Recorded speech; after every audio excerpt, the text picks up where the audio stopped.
Last night, President Buhari expresses worry over debt burden on global south countries.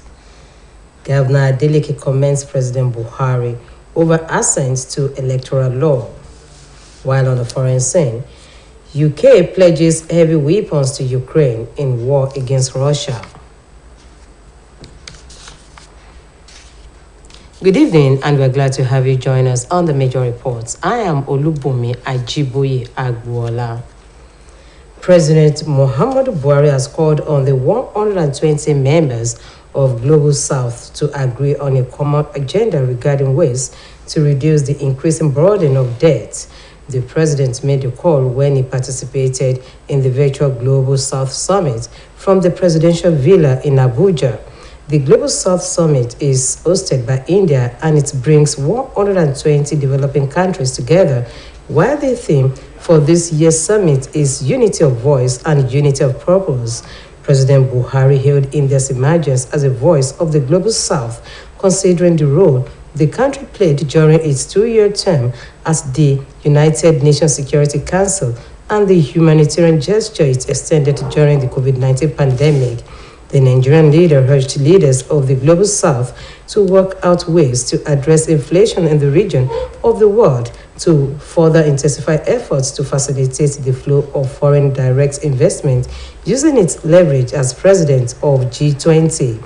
He stated that huge debt burden has significantly derailed many countries' developing plans and effects of the COVID-19 pandemic alongside the Russia-Ukraine conflict has further aggravated the situation.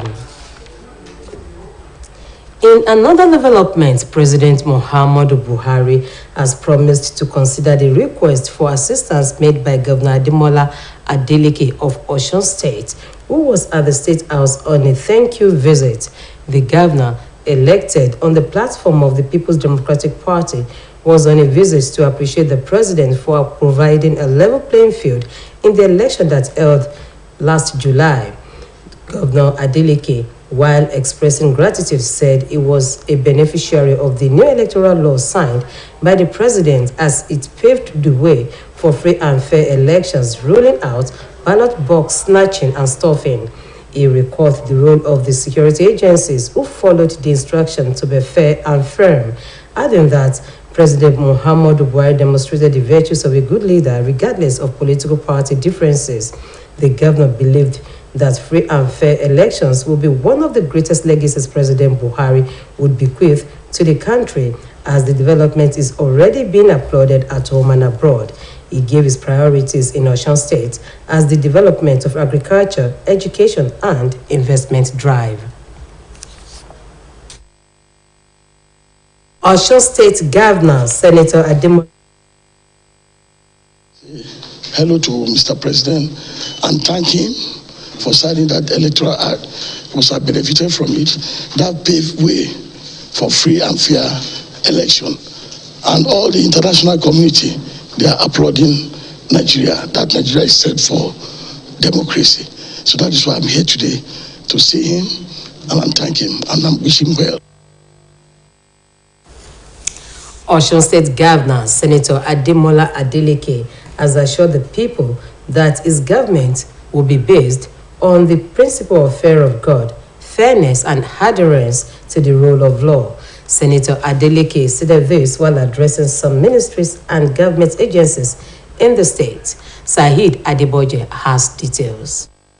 Scholar Osbc and members of the committee put in place to set the foot of the state on the right path attended to various government agencies and ministries, addressing the headship of the Ministry of Culture and Tourism, led by the Coordinating Director, Mrs. Sholabumi Akinshola. The Deputy Governor, Prince Kola Adewusi, appreciated the work done by the ministry, but ordered that the Traditional Welfare Board be established in order not to marginalize practitioners of traditional religion. According to him, since the Christian and Muslim welfare boards exist, it is expedient to create the Traditional Board to cater for the interest of the traditional worshippers. We have the Christian people board, we have the Muslim. Where are the one for my fathers?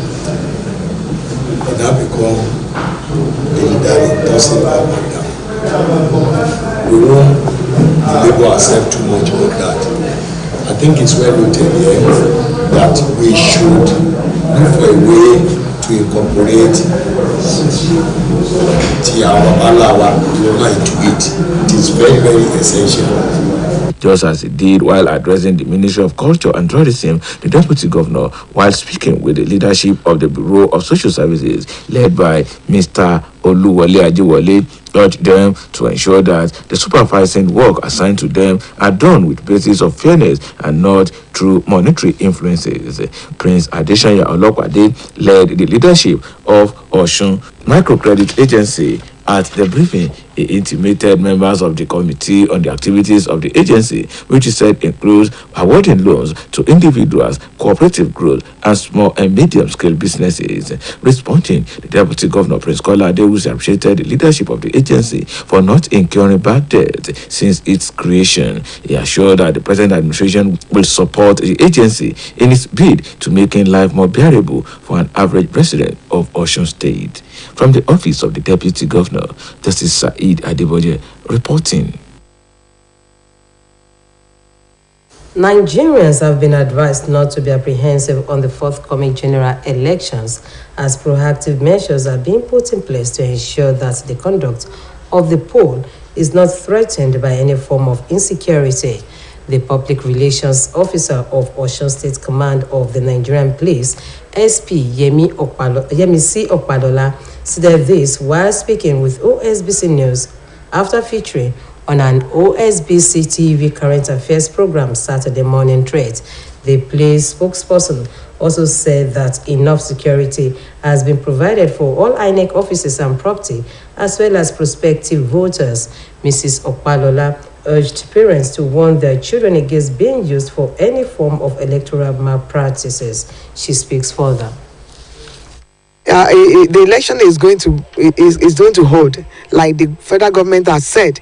I mean, the REC has even assured us in a meeting that we had with him, because the Commissioner of Police and himself initiated a meeting whereby we call on all the political leaders, their followers, the people that are aspiring to be in one position or the other into the meeting.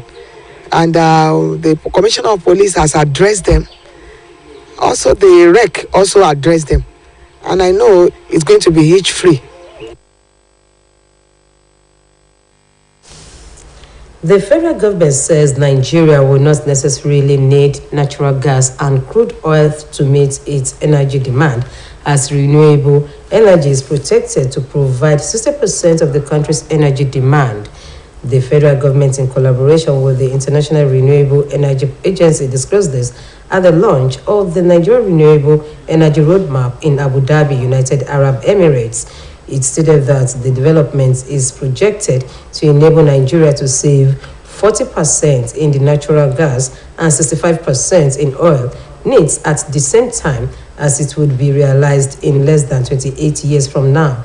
According to the Minister of Science, Technology and Innovation, Dr. Olorunimbe Mamora, represented at the program by Nigerian ambassador to UAE, Mohammed Dansata Rimi. The new plan is projected to achieve the country's energy demand and also offer opportunities to achieve net zero by 2050. The federal government has declared that the lingering number of out-of-school children is inimical to the economic growth and advancement of Nigeria. The Minister of State for Education, Goodluck Nana, who disclosed this at the commencement of the campaign for out-of-school children in Abeokuta, Ogun State, urged state governors and stakeholders to intensify the efforts to eradicate the menace. He stated that the gainful engagement of children and youth would engender peaceful coexistence to curtail social vices. The minister also stated that the need for the joint efforts, commitment, and political will to eradicate the challenge of out-of-school children for the economic growth and advancement of the country. The Minister of Health, Dr. Sagi Ihanire, says malaria is the leading communicable disease in Nigeria. Dr. Ihanire stated this in Abuja while revealing the scorecard report of the Ministry of Health under the administration of President Muhammadu Buhari from 2015 to 2023. He explained that malaria is a life-threatening disease caused by parasites that are transmitted to people through the bite of infected female amphibious mosquitoes. According to him, 9 to 10 people die every hour due to malaria or malaria-related issues in Nigeria. Dr. Ihanire added that children under 5 years of age remain the most vulnerable group affected by malaria, causing a major part of school absenteeism and low productivity, also accounting for 67% of all malaria deaths. He pointed out that the control and elimination efforts in Nigeria are coordinated by the National Malaria Elimination Program in the Department of Public Health at the Federal Ministry of Health.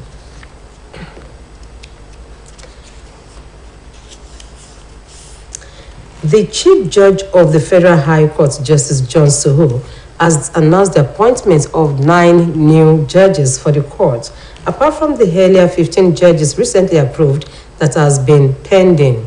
Assistant Director of Information of the court, Catherine Christopher, in a statement said the CJ made the appointment in the exercise of his constitutional powers and consequent upon the approval by the Chief Justice of Nigeria and Chairman, National Judicial Council Justice Olukayode Ariwola.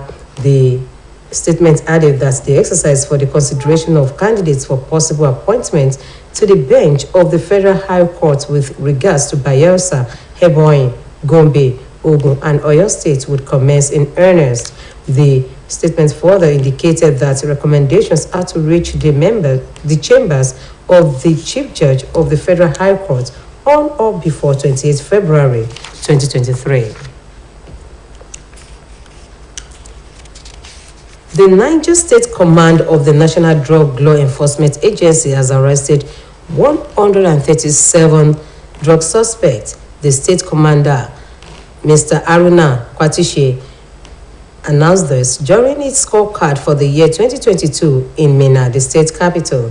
He further stated that the agency also destroyed 21 tons of narcotic drugs and psychotropic substances in the state in 2022. NDLEA Niger Command made a total arrest of 137 suspects. Among them are 135 males and 2 females, adding that 275 drug abuse suspects were counseled, rehabilitated, and reintegrated into the society. He said that the command secured 80 convictions at the Federal High Court in Minna, where the convicts were sentenced to various jail terms.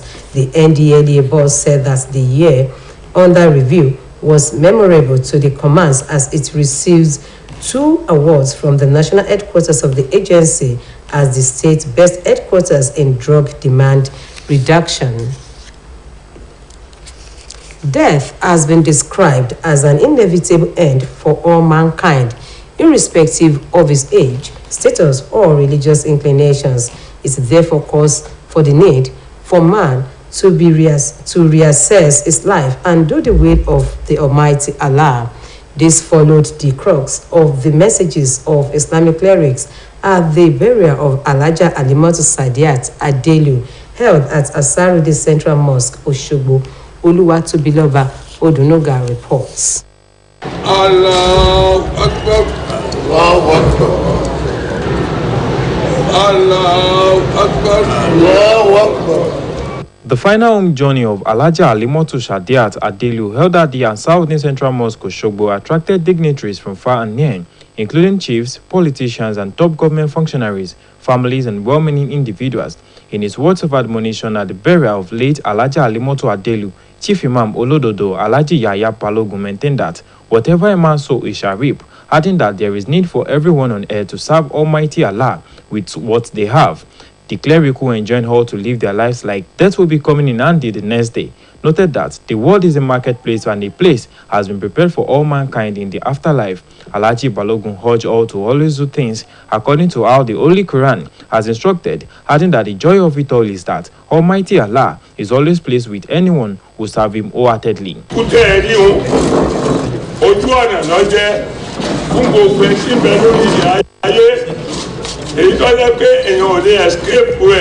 Sharing testimonies on the life of late Alhaji Alimoto Adelu, the children including Alhaji Dahoud Adelu, Alhaji Abdulfatai Adelu, Mr. Oyeshuku Adelu, and Mr. Daniel Adelu, among others, declared late Alhaji Alimoto as a mother with a good heart who loves her children, her grandchildren, her family, and the society at large. They further described her as a pious woman, a loving and memorable mother, an epitome of love, and a mother who has made an indelible imprint in her services to Almighty Allah and the humanity in general. Her life is very great, cheerful. She's not annoyed. In fact, she prefers somebody to offend her than her to offend somebody. For her to have lived for about 100 years and having children that could care for her while alive, and even for the children to have made all this arrangement for our burial with all these personalities, even to honor our mama. I think mama has been honored. My mother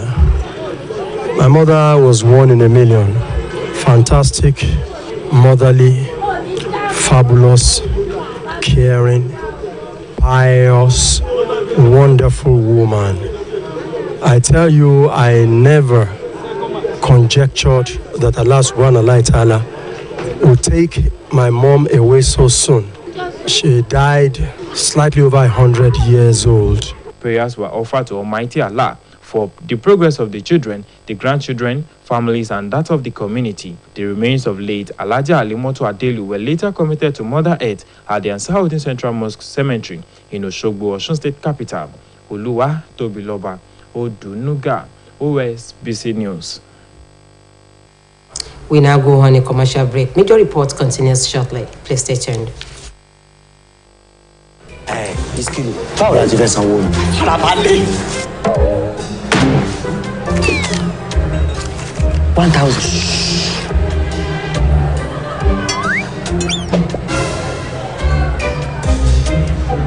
We go wash plate tire o. Farabalẹ̀ now. Madam, èló lówó wa? Brother, na 3,005. Màá fún yín ní owó pé káàdì Glo ẹlẹ́gbẹ̀rún 10,000. Oh yeah. Bring your phone.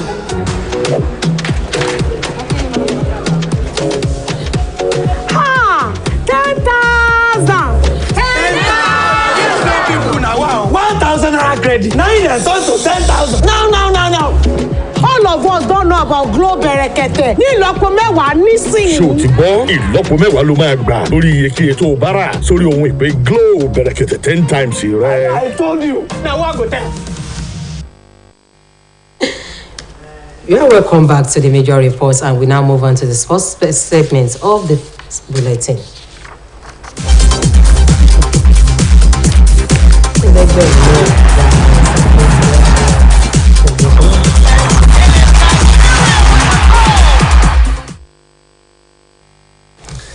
The International Federation of Football History and Statistics has ranked Nigeria International Paul Onuachu as one of the best goal poachers. Onuachu is ranked 19th and has the most goals of any Nigerian player, scoring 59 goals from January 2021 to December 31st, 2022. Omotayo Adebodo has the details of this and more. Onuachu is the only Nigerian player in the top 49 in the top rankings of the world top goal scorers. Polish striker Robert Lewandowski tops the chart with 111 goals, followed by French star Kylian Mbappe with 107 goals and Norwegian striker Erling Haaland with 95 goals.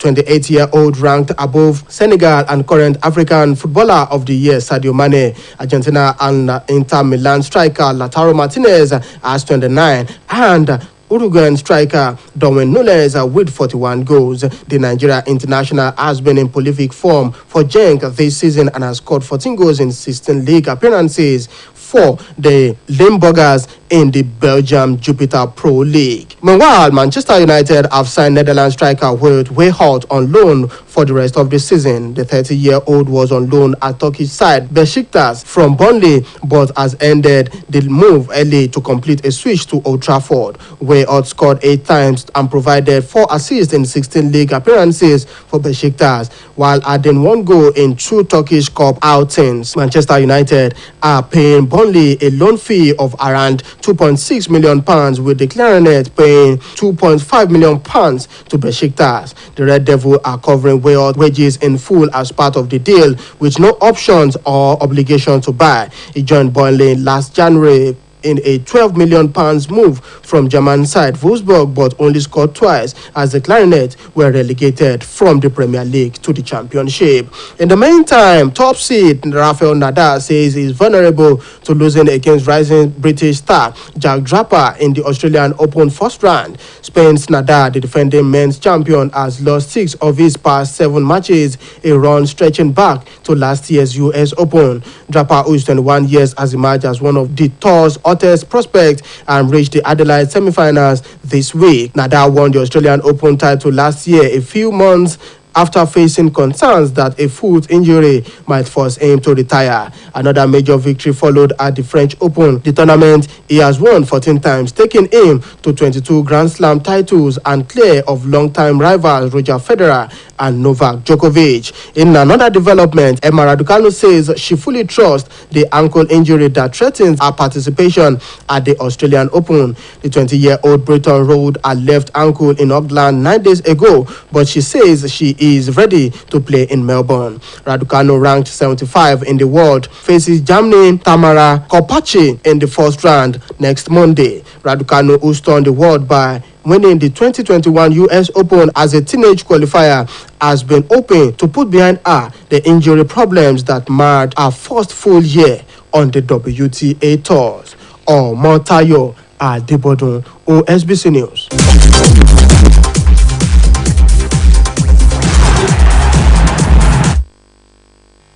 Moving on to the foreign scene, British government has pledged to provide Challenger 2 tanks to Ukraine, making it the first Western country to supply the heavy tanks to Kyiv.